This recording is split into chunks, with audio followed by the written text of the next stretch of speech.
اور وہ معروف نعت جسے قصیدہ بردہ کہتے ہیں، آپ کے ذوق کے لیے بات سنا دیتا ہوں۔ مضمون مکمل کر دیا میں نے، جتنی بات آج بتانا چاہتا تھا۔ یہ قصیدہ بردہ شریف جو لکھا امام شرف الدین بصیری نے، امام شرف الدین بصیری رحمۃ اللہ علیہ، ان کا مزار مصر میں اسکندریہ کے شہر میں ہے۔ دو ولیوں کے مزار آمنے سامنے ایک ہی جگہ پر ہیں، ایک ہی چوک میں۔ ایک چوک ہے، بڑا خوبصورت چوک ہے، تو اس چوک کے اس طرف حضرت شیخ ابو العباس المرسی کا مزار ہے۔ یہ امام ابو الحسن شاذلی کے خلیفہ اعظم ہے، اور ادھر سامنے امام شرف الدین بصیری کا مزار ہے۔ شیخ ابو العباس المرسی وہ بزرگ ہیں، مجھے دونوں مزارات کی حاضری اور زیر زمین تہ تک جا کے حاضری کا شرف نصیب ہوا، اندر جا کر۔ شیخ ابو العباس المرسی وہ بزرگ ہیں، فرماتے ہیں لو حجبت انی رسول اللہ صلی اللہ علیہ وآلہ وسلم طرفت عین ما عددت نفسی من زمرۃ المسلمین۔ فرماتے ہیں خدا کی قسم، اگر ایک لمحے کے لیے آقا کا چہرہ انور میری نگاہ سے اوجھل ہو جائے تو میں اس لمحے خود کو کافر سمجھتا ہوں۔ ہر وقت حضور کے دیدار کے عالم میں رہتے تھے، ہر وقت۔ شیخ ابو العباس مرسی، اور ادھر سامنے امام شرف الدین بصیری کا مزار ہے۔ اور اللہ کی شان، جب میں وہاں حاضر ہوا تو مزار اقدس اور اوپر قبر انور جو مزار اقدس تھا وہ گرا کے نیچے سے اٹھا کے لحد مبارک کو نئے سرے سے تعمیر کر رہے تھے۔ نیچے سے لحد مبارک، پوری نیچے سے قبر کو نئے سرے سے تعمیر کر رہے تھے، اور سبز غلاف کے ساتھ پورا کا پورا ڈھانپ رکھا تھا انہوں نے۔ تو کسی کو اندر داخلے کی اجازت، اوپر قبر کا تعویذ تھا بڑا، چاروں طرف غلاف سے ڈھانپ رکھا تھا، نیچے لحد سے تعمیر کر کے لا رہے تھے۔ حاضری دی، سلام پڑھا۔ وہ جو مجاور تھے علماء، کچھ شیوخ، کچھ فقراء، اللہ جانے ان کے دل میں حضرت امام شرف الدین بصیری نے کیا ڈالا، خدا جانے کیا ڈالا۔ ہم سلام پڑھ کے فاتحہ پڑھ کے واپس آنا چاہ رہے تھے، وہ آئے اور مجھے پکڑ کے انہوں نے غلاف اٹھایا اور اندر ڈال دیا، اور کہا آپ اندر جا کے ملنا ہے۔ تو پھر اندر زیارت کی۔ یہ امام شرف الدین بصیری رحمۃ اللہ علیہ، انہیں فالج ہو گیا تھا، انہیں فالج ہو گیا تھا، اور 15 سال بستر پہ رہے۔ کتنے سال؟ چل پھر نہیں سکتے تھے، تو شہر گلی کوچہ بازار آنا جانا 15 سال سے بند تھا، نہ کسی کو ملے نہ کسی نے دیکھا۔ تو اس حال میں رات کو انہوں نے آقا علیہ السلام کی بارگاہ میں یہ قصیدہ لکھا، قصیدہ بردہ۔ بردہ کہتے ہیں چادر کو، یہ نام انہوں نے نہیں رکھا، ان کا نام کیا ہے؟ القصیدۃ المحمدیہ۔ 166 اشعار پہ مشتمل قصیدہ لکھا، اور لکھ کر آقا علیہ السلام کی بارگاہ میں پیش کیا، مکمل کر لیا۔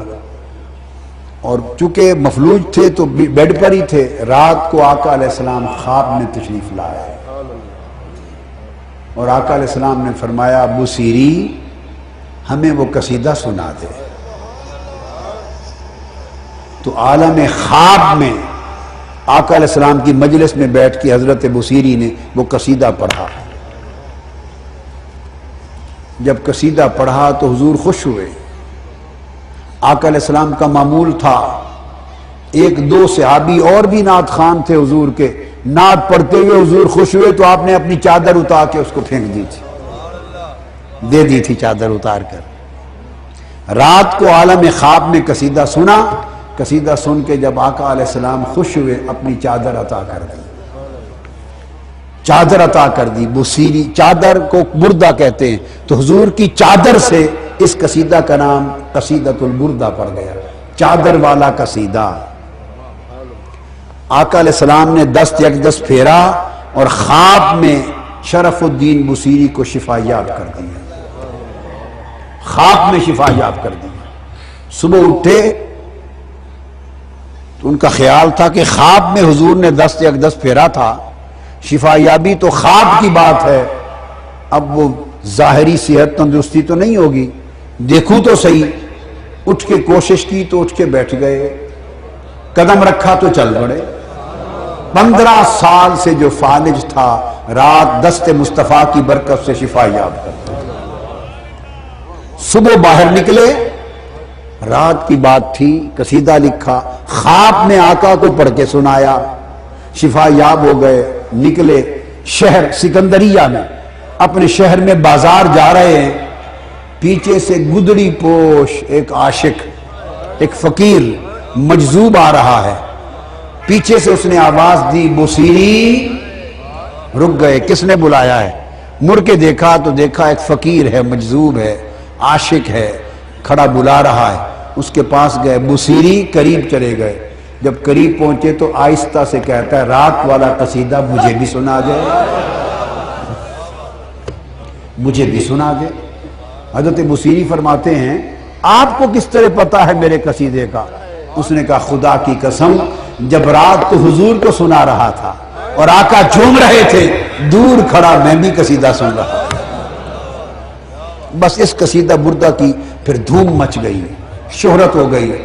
بادشاہ وقت نے اس کے اوراق لے کے رکھ لیے، پھر جو بیمار ہوتا اس قصیدے کے اوراق اس کو سر پہ رکھ کے ملتا، شفا یاب ہو جاتا۔ تو آقا علیہ السلام کی نعت بشرطے کہ نسبت عشق میں فنا ہو کے لکھی ہو، اور حضور سے یہ نسبت ہو اور تعلق ہو، اور حضور کے میلاد کی خوشی، اور خوشی میں یہ نغمے اور ترانے گانا، اور اپنی زندگی میں عمل میں حضور کے عشق کو اتار لینا، اور حضور کی غلامی کو اپنی زندگی میں طاری کر لینا، یہی دنیا اور آخرت کی کامیابی ہے۔ نصیحت یہ ہے کہ یہ مہینہ ہے، اپنے آپ کو سنوار لیں، آقا علیہ السلام کے عشق میں فنا ہو جائیں، اور حضور علیہ السلام کی سنت اور سیرت طیبہ اور آپ کی تعلیم میں زندگی کو ڈھال لیں۔ کسی سے پیار ہوتا ہے تو بندہ اسی کے نقش قدم پہ چلنے کی کوشش کرتا ہے، اسی کی چال ڈھال کو اپنانے کی کوشش کرتا ہے۔ حضور سے عشق کرو اور حضور کی طرز زندگی کو اپنا بود و باش بنا لو۔ اگر آقا کے رنگ میں ڈھلے نہیں تو سمجھیں کہ محبت خام ہے، کچی ہے، جھوٹی ہے۔ تو من حضور کے عشق میں بھرا ہو اور تن حضور کی اطاعت میں ڈھلا ہو۔ اللہ تبارک و تعالی یہ توفیق عطا کرے، اپنی زندگیوں کو بدلنے کی کوشش کرو اس مبارک مہینے میں، تاکہ آقا علیہ السلام کی بارگاہ میں جائیں تو حضور ہمیں دیکھ کر خوش ہو۔